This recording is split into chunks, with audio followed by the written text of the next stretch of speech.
El día de hoy empezamos una nueva escuela dominical para la gloria del Señor. Tendré yo el privilegio de estar enseñando durante la escuela dominical, no sé por cuánto tiempo, porque a como pinta el asunto va largo. Ahora les contaré por qué. Abramos nuestras Biblias en Jeremías capítulo 6, versículo 16. Ese será el versículo lema de esta exposición de escuela dominical. Jeremías 6, 16. Dice así, si usted lo puede memorizar, memorícelo. Es un versículo muy hermoso, un mandato de nuestro Padre con gran sabiduría. Y aquí en esta clase vamos a tratar de entender por qué el Señor hacía ese llamado. Jeremías 6, 16 dice, así dijo Jehová, paraos en los caminos y mirad y preguntad por las sendas antiguas, cuál sea el buen camino, y andad por él, y hallaréis descanso para vuestra alma. Mas dijeron, no andaremos.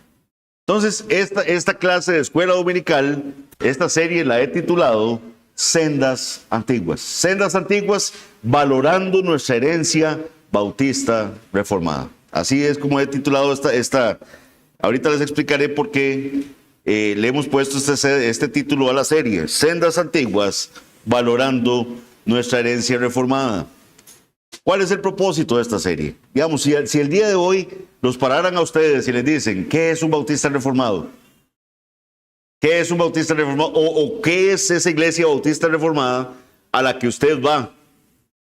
¿Qué tanto podríamos responder a esa pregunta? ¿Qué tanta información, qué tanto podríamos tener en nuestro conocimiento para poder nutrir a la persona que nos está preguntando qué es un bautista reformado? Algunos podrán decir, pues somos confesionales, son los que creen en la Confesión Bautista de Fe de Londres de 1169. Otros podrán decir, son calvinistas o creen en la predestinación. Pero digamos, entender qué nos distingue como bautistas reformados es la meta de esta clase. Esta clase que entiendo al hermano Arles, ¿verdad? Cuando tiene uno solo una limitante de 30 minutos es muy poquito tiempo para poder expresar todo lo que hay que expresar en este tema. ¿Cuál es el desafío de esta clase? Lamentablemente, mis hermanos, muchos cristianos hoy en día viven como lo que les pasa a la gente que tiene amnesia. Yo no sé si ustedes saben, hay gente que tiene amnesia, pero, ¿verdad? Parcial. No es que se les olvidó todo, sino como que se les olvida cierto bloque de su vida, ¿verdad? O que tienen un vacío ahí. Y entonces en el cristianismo pasa lo mismo.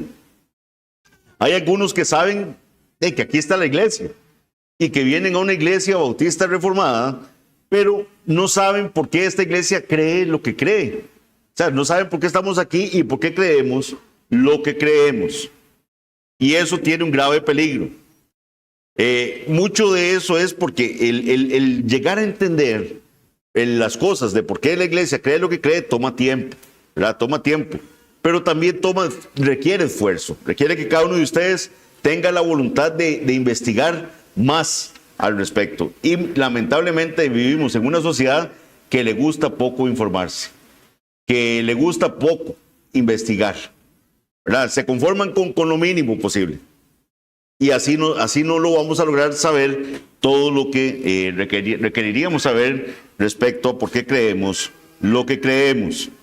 Entonces, ¿por qué le puse el título Valorando Sendas Antiguas, valorando nuestra herencia reformada? Hoy va a ser una lección muy introductoria.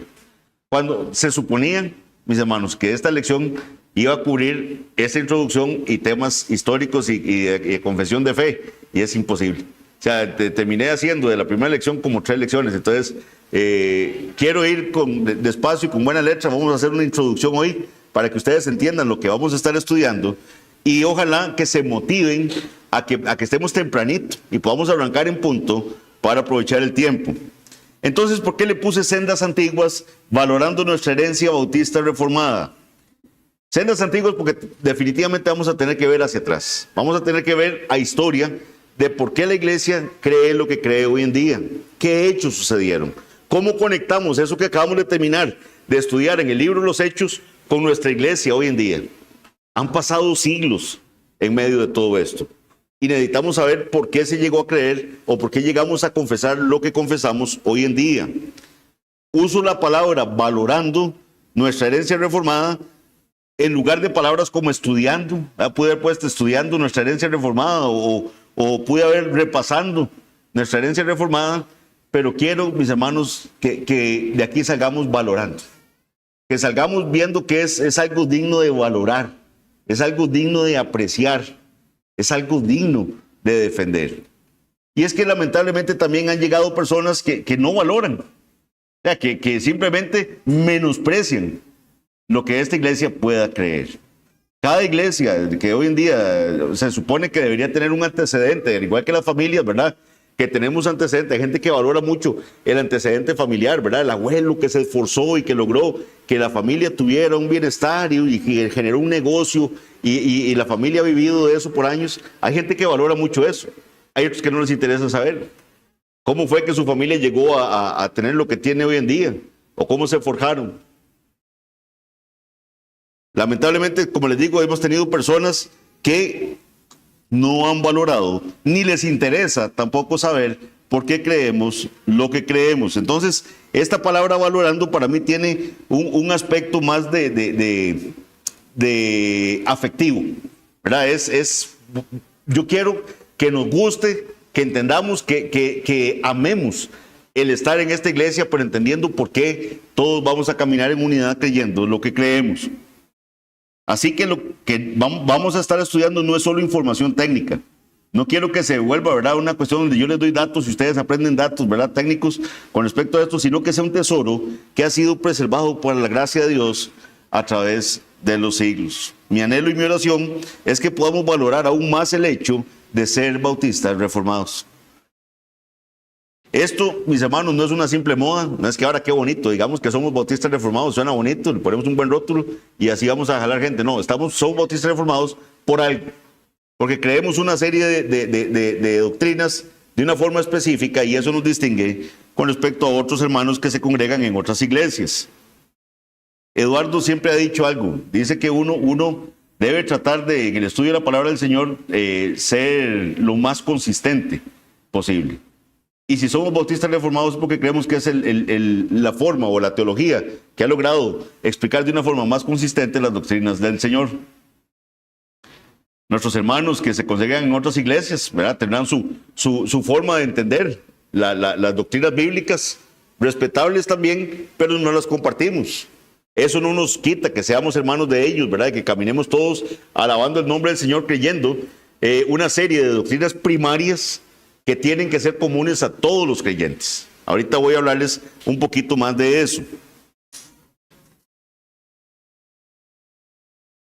Como les digo, no vamos a estudiar estas doctrinas solo para saber más, sino para valorar la fidelidad de Dios en el pasado y caminar con seguridad hoy en día, caminar con seguridad en el presente. Los que quieren estar apuntando, por si quieren comprar los libros que vamos a estar usando de base para esta clase, son básicamente 2 libros. Obviamente la palabra del Señor, ¿verdad?, lo cual siempre debe estar presente en todo estudio que hacemos de la palabra de Él, y la escuela dominical no es una excepción, pero vamos a estar basándonos para el orden de la exposición de las clases en 2 libros, uno del autor Tom Hicks, que se llama ¿Qué es un bautista reformado? Está disponible en Amazon para Kindle, está mucho más barato que la versión física, pero igual también la versión física está disponible. Pueden contactar ya sea a Lagos o a la iglesia de San José que tienen librería. ¿Qué es un bautista reformado? Tom Hicks, y el libro también Más allá de los 5 puntos. Más allá de los 5 puntos, que este es un libro editado por James Renihan. ¿Okay? Para si usted quiere adquirir los libros y los quiere ir estudiando con antelación para que venga todavía más fogueado a esta clase. Repito, ¿qué es un bautista reformado? Tom Hicks, y el libro Más allá de los 5 puntos de el hermano James Renihan. Vamos a estudiar estos libros no para aprender teorías humanas. Como les digo, eso quiero que les quede muy claro, ese no es el fin, sino para afianzar y valorar el sistema de verdad que compartimos en esta iglesia. Ahora, ¿cuáles son los 2 pilares de nuestra identidad bautista reformada? Esto es meramente introductorio. Uno, entender que somos reformados. O sea, por más que algunos hermanos se molesten y digan, no, mire, es que ustedes no pueden ser reformados y todo. No, somos reformados. Eso es ¿qué significa? Compartimos, mis hermanos, elementos importantes de la reforma, como lo pueden ser las 5 solas de la reforma, como pueden ser lo que se ha denominado los 5 puntos del calvinismo también, que lo vamos a estar viendo en esta clase. Vamos a estar repasando lo que hemos denominado las doctrinas de la gracia. Compartimos la visión de la soberanía de Dios, ¿verdad? De que Dios es el centro de todo. Y como lo dice el libro, más allá de los 5 puntos, ser reformado no es solo ser calvinista. Esto es en temas de soteriología. Es también tener una teología de los pactos y una visión clara de la ley de Dios. ¿Okay? Todo eso lo vamos a estar viendo, Dios primero, en esta clase. Y entender que somos bautistas también. Somos bautistas. Creemos que la reforma no termina en Lutero y tampoco en Calvino. Entonces, no terminó ahí. Vamos a ver cómo los bautistas son los que llevaron esos principios de la reforma a una conclusión lógica en la iglesia. O sea, como los que siguieron tomando toda esa bendición que el Señor trajo a través de hombres como Lutero o como Calvino, pero los bautistas lo llevaron a la conclusión lógica en la iglesia. ¿Qué es esa conclusión lógica? Que también la vamos a ver en esta clase. Solo los creyentes deben ser bautizados y la iglesia debe tener una membresía compuesta solo por personas regeneradas, personas que ya el Señor las ha salvado. La membresía de la iglesia está compuesta por personas salvas. Ahora, ¿por qué es importante? ¿Por qué es importante esta serie que estamos empezando hoy y que espero que ustedes salgan motivados de lo que estamos prontos a aprender? Hay muchas razones por las cuales es importante esto que vamos a estudiar. Voy a destacar 3 solo por cuestiones de tiempo. Ya llevamos la mitad de la clase. La primera de ellas, para la unidad de la iglesia. O sea, no podemos tener unidad de la iglesia si todos creemos algo distinto. O sea, todos necesitamos entender por qué creemos lo que creemos. Aquí una pequeña exhortación. Bueno, ya están. Bueno, los hermanos dejaron muy bonito la parte de los libritos. Vean qué bien quedó. Ahí hay confesiones de fe. En buena teoría, cada uno de los que estamos aquí deberíamos tener nuestra confesión de fe. Es más, en el teléfono se puede bajar una aplicación donde está la confesión de fe en las 2 versiones, en la de Chapel Library y la de Legado Bautista Confesional. Pero si usted no tiene confesión, ahí está. ¿Qué requerimos? Que usted la lea, que usted la estudie, que usted la subraye, pregunte, se empape de qué creemos como iglesia, y no como desde ahora, sino desde 1689, bueno, desde antes, ¿verdad? Que fue hecha, pero salió publicada en 1689 como Iglesia Bautista Reformada. La Confesión Bautista de Fe de Londres de 1689. Lamentablemente, mis hermanos, las divisiones dentro de una iglesia suelen venir por la confusión doctrinal y créanme, que los lobos rapaces se visten de ovejas y aprovechan ese tipo de cosas para generar divisiones. Si usted no conoce bien qué es lo que creemos como iglesia, van a venir lobos, ya han venido lobos, y van a aprovechar esas divisiones para poder generar confusión. Entonces, ¿qué requerimos de ustedes? Que sean estudiantes, que sean buenos estudiantes, no perezosos. La Biblia nos exhorta que lo que requiere diligencia, dice, no perezosos. Vean, si usted agarrara un parrafito por noche de la confesión, un parrafito por noche, que no es nada, mis hermanos, no es nada. Usted puede agarrar y lo va leyendo para empaparse de lo que creemos como iglesia. Pero nos ha faltado voluntad y es algo que tenemos que reconocer. Debemos escudriñar la palabra del Señor día con día, pero repasemos también qué creemos como iglesia. Otro beneficio que vamos a tener con respecto a esta serie va a ser en la adoración. Si entendemos el principio regulador, que lo vamos a tocar acá también, lo vamos a estar estudiando, nuestra adoración va a dejar de estar basada en preferencias humanas y se va a enfocar únicamente en lo que agrada al Señor. Pero yo creo que uno de los beneficios más grandes, para citar un tercer beneficio, va a ser el apreciar las doctrinas secundarias de las Sagradas Escrituras. Las doctrinas secundarias. Y cuando uno dice secundario, tiende a pensar que es algo como de segunda clase, como que no es importante. Lamentablemente muchas iglesias así lo han visto. Cuando digo secundarias me refiero a que no son primarias. ¿Cuáles son las doctrinas primarias? ¿Y qué son las doctrinas primarias? Las doctrinas primarias son aquellas que son fundamentales para la vida cristiana. Una persona que no crea esto no es cristiano. Véalo así, las doctrinas primarias las tenemos que compartir todos los creyentes, independientemente de si es un presbiteriano, de si es un pentecostal, de si es una iglesia independiente también que son creyentes y están alabando el nombre del Señor. Pero esas doctrinas primarias tienen que estar intactas y son aquellas que son fundamentales para la fe cristiana. ¿Cuáles pueden ser? Por ejemplo, la Trinidad. O sea, el que no crea en un Dios trino no es un cristiano. Padre, Hijo y Espíritu Santo. La deidad de Cristo es una doctrina primaria. El que no crea que Cristo es Dios no es cristiano. Y vamos a ver cómo en la historia surgen herejías, ¿verdad? Que trataban de explicar que Cristo era solo Dios y no hombre, o que era hombre, no Dios, y cosas como estas. Cómo surgen una serie de concilios y una serie de credos y una serie de herramientas que la iglesia empieza a crear. ¿Para qué? Para defender la sana doctrina. La salvación por fe únicamente, la sola fide, es una doctrina primaria. Cuando usted le agrega a la fe obras o cuando le agrega algo más a eso, entonces ahí empezamos a hablar de personas que no son creyentes. La autoridad de las Sagradas Escrituras es una doctrina primaria, por ejemplo. Entonces, todo eso lo compartimos los creyentes, independientemente de la denominación que tengamos. Una persona, por ejemplo, que no crea en la deidad de Cristo como los testigos de Jehová, no es un cristiano. No es mi hermano. Yo no puedo decir, no, mire, es que todos somos hermanos porque todos amamos al mismo Dios y todo. No. Si no cree en la deidad de Cristo, no es cristiano. La resurrección de Cristo, por ejemplo.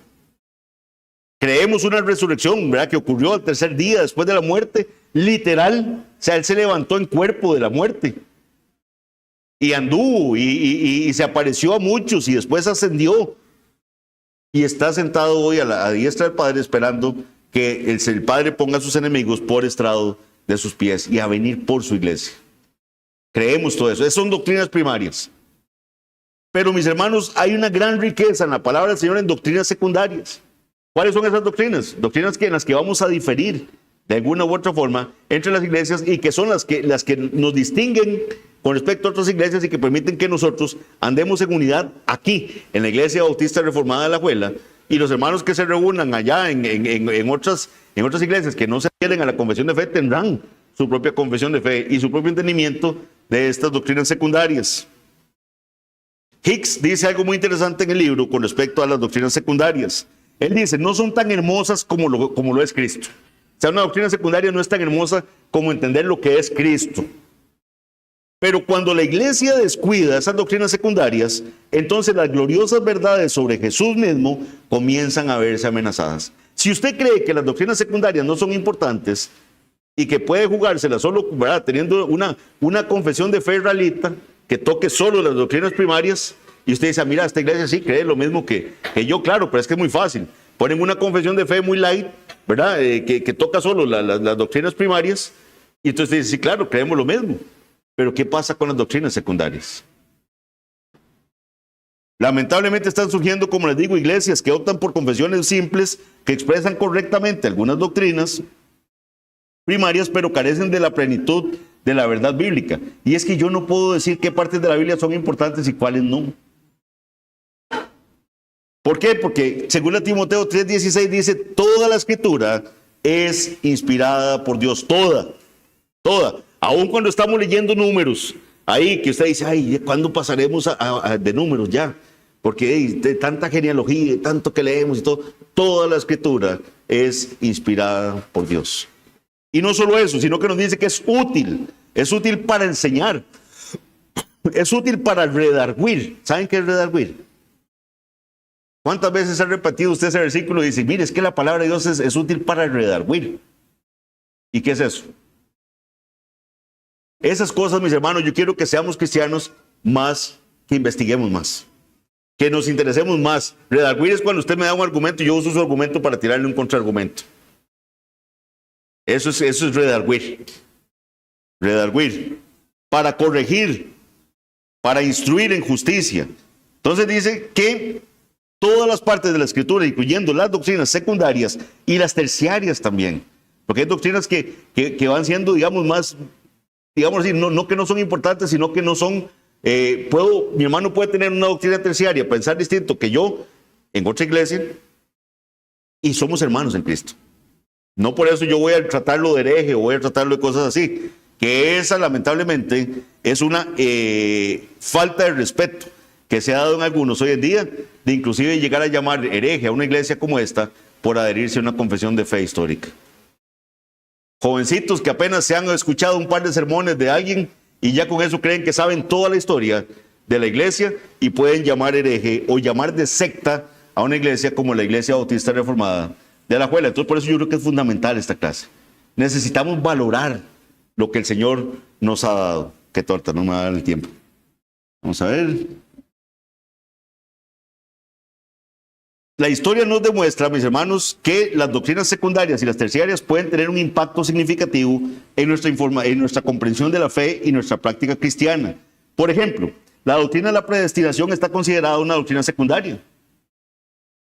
La predestinación es bíblica, pero el entendimiento de qué la predestinación es distinto en diferentes agrupaciones religiosas. Es una doctrina secundaria.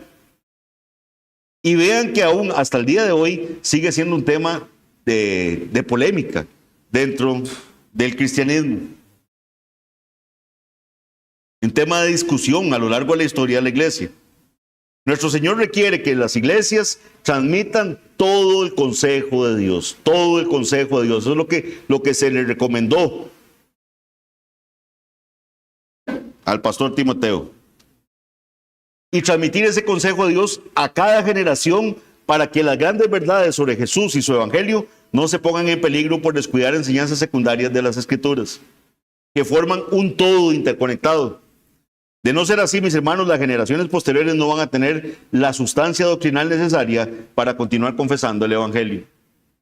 Esperamos que todos nuestros niñitos que nos dieron una grata sorpresa de ver todo lo que habían aprendido del libro primero de Samuel, que todos estos niñitos estén captando por qué estamos acá como bautistas reformados, para que puedan ser una generación que pueda continuar las enseñanzas de la palabra de Dios. Rápidamente el temario que vamos a estar viendo. Lo dividí por temas, mis hermanos, porque lo intenté hacer por clases y como les digo, la primera clase que había, que era hoy, y esta clase incluía historia e incluía un parte de confesionalismo, entonces no lo logré, pero vamos a ver temas como estos. Introducción, que es la de hoy, y las sendas antiguas. Entender el porqué de la serie y el uso de las confesiones y nuestra identidad reformada en la historia. Entender de dónde calza la identidad del bautista reformado en la historia de la iglesia. Algo muy rapidito porque no vamos a poder. Quiero después de esta, si el Señor me da vida, dar una clase de historia a la iglesia. Entender por etapas qué pasaba en cada uno de los siglos, digamos, de la historia de la iglesia. Vamos a ver un segundo tema que es el corazón del confesionalismo. ¿Por qué usamos la Confesión de Fe de Londres de 1689 como base de nuestras creencias doctrinales? ¿Cómo protege eso del error a la iglesia? Vamos a ver un tema tercero, las doctrinas de la gracia. Vamos a estar repasando, ¿verdad?, la belleza de cómo es que el Señor salva pecadores. Entonces vamos a ver las doctrinas de la gracia, lo que se ha denominado los 5 puntos del calvinismo.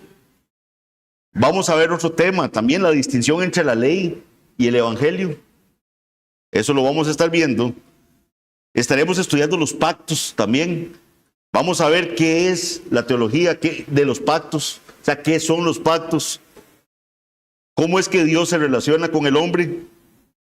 Vamos a ver en específico el pacto de gracia también y el nuevo pacto. Para entenderlo bien, ¿qué nos diferencia, digamos, en ese nuevo pacto en nuestro entendimiento con nuestros hermanos presbiterianos, por ejemplo? Que bautizan niños ellos. Vamos a ver el principio regulador del culto, que nuestro pastor Arles también ya nos adelantó muchísimo de eso. Vamos a ver por qué hacemos lo que hacemos en el día domingo, entenderlo bíblicamente. Vamos a hablar del día del Señor, de la vigencia del 4º mandamiento. Nuestro pastor Arles ya nos dio bastante material de eso, pero vamos a insistir Y eso nos diferencia de algunos hermanos que creen que el cuarto mandamiento no está vigente el día de hoy. Vamos a ver por qué nosotros sí lo creemos a la luz de la palabra del Señor. Vamos a hablar de la iglesia local, vamos a hablar de las ordenanzas en la iglesia local, vamos a hablar de la ley moral y la santificación, vamos a hablar de la libertad cristiana y la libertad de conciencia también. Y terminaremos haciendo un recuento de todo lo que hemos aprendido. ¿Qué les pido, mis hermanos? Les pido sus oraciones. O sea, ustedes ven, el temario es amplio, es retador, ¿verdad?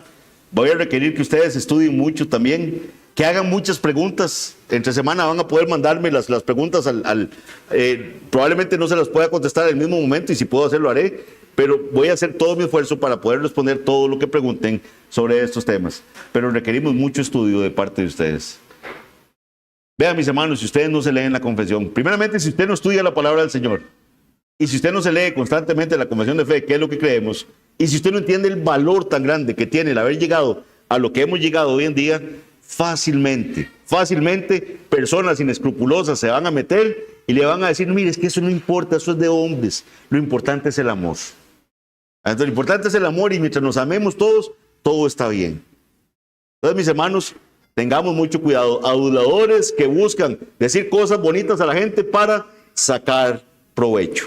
Pero ustedes no pueden convertirse en presas fáciles. Tienen que ser estudiantes asiduos, estudiantes buenos de la palabra del Señor. Si podemos dedicarle tiempo al estudio secular para convertirnos, ya sean estudiantes de primaria o secundaria, y hacemos un gran esfuerzo, ¿por qué no hacemos lo mismo para las cosas del Señor? Vean, mis hermanos, la mentira es fácil. Usted nada más tira un argumento. Lo difícil es tratar de argumentar bien la verdad, porque hay que conocer para ello. Y si usted no conoce, no va a poder argumentar, no va a poder defender ardientemente, contender ardientemente por la fe que una vez nos ha sido dada. Quiero concluir con una cita de Pink, A.W. Pink, un teólogo bautista del siglo XX. Él decía lo siguiente: pongan atención a esto, porque creo que esto recoge el espíritu del porqué de esta serie. Él dice: no es que busquemos ser antiguos. O sea, no es que diga, mira qué chiva, vamos a hacer una iglesia bautista reformada porque podemos demostrar que creemos lo mismo que hermanos nuestros del siglo XVII. Entonces, con eso ya es más bonito, que decir que es una iglesia que nació en el inicio del siglo XX. No es eso, dice Pink. No es que busquemos ser antiguos, sino que buscamos ser bíblicos. Pero el hecho de que las verdades que hoy defendemos fueran las mismas que sostuvieron nuestros hermanos en los siglos XVII y XVIII, debería darnos una pausa para reflexionar sobre cuánto se ha desviado la iglesia moderna. El hecho de que estemos defendiendo lo mismo que defendían nuestros hermanos en esos siglos demuestra lo mucho que se ha desviado la iglesia moderna. Y por eso necesitamos entender y valorar. Necesitamos poner nuestra vista en las sendas antiguas y valorar esa herencia que tenemos como bautistas reformados. La clase ha terminado, que el Señor les bendiga. Nos vemos de hoy en 8 con la siguiente clase.